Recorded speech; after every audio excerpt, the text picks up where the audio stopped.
Hi అండి, welcome to Andhra recipes. Me Indira from Tanuku. నేను ఈరోజు ఎలాంటి మసాలాలు పొడులు వేయకుండా ఎంతో కమ్మగా ఉండే గార్లిక్ కీమా ఫ్రైస్ చేసి చూపిస్తున్నాను. చూడండి, వీడియోలో ఎంత చక్కగా కనిపిస్తుందో.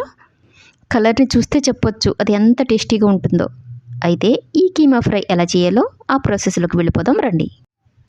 నేను 1/2 కిలో కీమాను తీసుకున్నాను. శుభ్రంగా కడిగేసి వాటర్ లేకుండా పిండేసి ఒక బౌల్లోకి తీసుకున్నాను.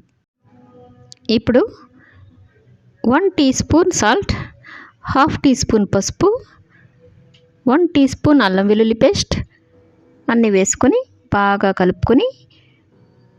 కలుపుకున్న ఈ కైమాని 1 గంట పక్కన పెట్టుకోవాలి. ఇప్పుడు స్టవ్ మీద కళాయి పెట్టుకొని కొద్దిగా ఆయిల్ పోసుకోవాలి. ఆయిల్ హీట్ అయ్యాక 4 వెల్లుల్లిపాయలను తీసుకొని తొక్కలను ఒలిచేసుకొని ఆయిల్లో వేసుకొని ఫ్రై చేసుకోవాలి.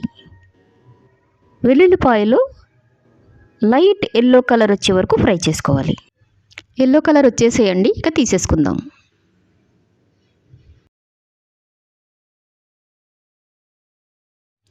ఇప్పుడు ఇదే ఆయిల్లో 3 ఉల్లిపాయలని చిన్నగా కట్ చేసుకొని వేసుకొని ఫ్రై చేసుకోవాలి.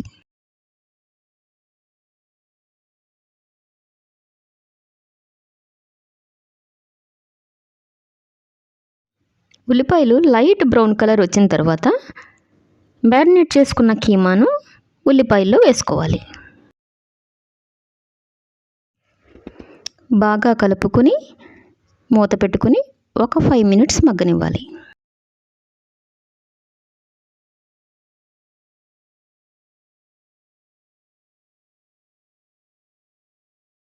ఫైవ్ మినిట్స్ తర్వాత మూత తీసి బాగా కలుపుకోవాలి.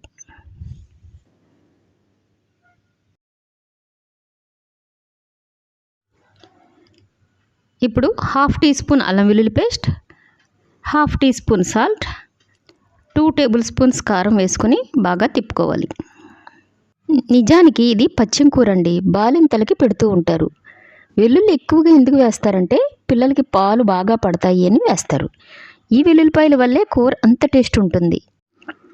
వెల్లుల్లిలో ఎన్నో హెల్త్ బెనిఫిట్స్ ఉండడం వల్ల బ్రెస్ట్ ఫీడింగ్ మదర్సే కాకుండా నార్మల్ పీపుల్ కూడా వెల్లుల్లిని ఎక్కువగా వాడుతున్నారు. ఇప్పుడు మూత పెట్టుకొని మరొక 10 మినిట్స్ మగ్గనిద్దాం. 10 మినిట్స్ తర్వాత బాగా కలుపుకొని కొద్దిగా కరివేపాకుని వేసుకోవాలి. ప్రస్తుతం చిన్న పిల్లల దగ్గర నుంచి పెద్దవాళ్ళ వరకు అందరూ బిర్యానీలు, మసాలా కర్రీస్ తినడం, గ్యాస్ట్రిక్ ట్రబుల్తో బాధపడ్డం ఇదే నడుస్తుందండి. ఇలా అప్పుడప్పుడు మసాలాలు లేకుండా కమ్మగా వండుకుంటూ ఉండాలి. నిజానికి మటన్లో మసాలా వేయకుండా వండితేనే టేస్ట్ బాగుంటుంది. ఈ విషయం తెలియక చాలామంది మటన్లో కూడా చికెన్లో వేసినట్టు విపరీతంగా మసాలాలు వేస్తూ ఉంటారు.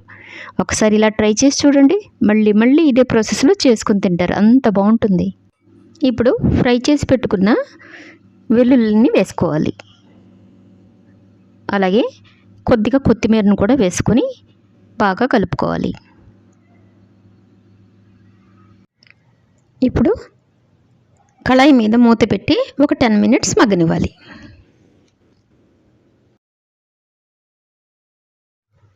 మినిట్స్ అయిపోయిందండి. ఇప్పుడు చెక్ చేద్దాం. కర్రీ బాగా మగ్గిపోయిందండి. వెల్లుల్లిపాయలు కూడా చక్కగా మగ్గిపోయాయి. చూడండి ఎంత బాగా వచ్చిందో కర్రీ. ఇంతేనండి, వెల్లుల్లి కీమా ఫ్రై రెడీ.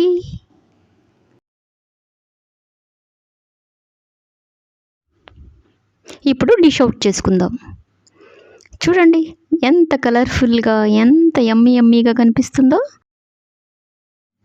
ఇప్పుడు టేస్ట్ చేద్దాం.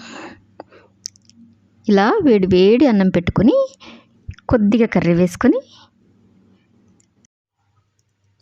వెల్లుల్లి కైమా 2 కలుపుకొని వెల్లుల్లి తగిలేలా ముద్దలు పెట్టుకోవాలి.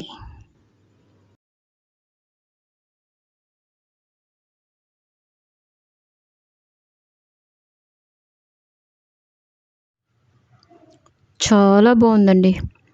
ఎంత కమ్మగా ఉందంటే ముద్దలో వెల్లుల్లి తగులుతూ ఉంటే ఎంత కమ్మగా తగులుతుందంటే మీరైతే తప్పకుండా ట్రై చేయవలసిన రెసిపీ ఇది. నేను చేసిన ఈ రెసిపీ మీకు నచ్చిందా? అయితే లైక్ చేయండి, షేర్ చేయండి, సబ్స్క్రైబ్ చేసుకోండి. మరొక రెసిపీతో మళ్ళీ కలుద్దాం. Thank you for watching.